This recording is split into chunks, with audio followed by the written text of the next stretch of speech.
The Met Police is to pay damages to a man wrongly identified as a rioter. Leslie Austin appeared on a police wanted poster after the London riots in 2011, when in fact he'd been helping vulnerable people affected by the disturbances. Well, Nick Beak is at New Scotland Yard for us now. Nick. Alice, like so many other people caught up in the riots 2 years ago, Leslie Austin looked on in horror as rioters rampaged through his neighbourhood. But then he decided to act. He led an elderly woman to safety and then back to her house.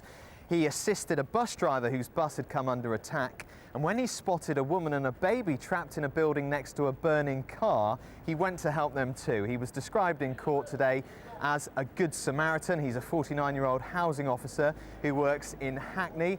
And the police at the time thanked him for his actions. So you can imagine his shock when 9 months later his face appeared in a police wanted poster. Now this was something that went up on the police website. It also appeared in shops in Hackney where he lives. So Mr. Leslie went to the police and Mr. Austin went to the police, and they fully accepted he hadn't been involved in any wrongdoing. They told him the photographs would be taken down. But 2 weeks on, they were still on the Met Police website. 2 months later, you could still find them in shops in the area, and his local paper also published those photographs. So he sued the police for damages.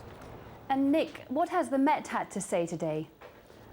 Well, the force said it was truly sorry for failing to take down these images sooner, and they regretted any distress caused. We don't know how much money they're paying him. Initially, he was asking for £50,000 in compensation.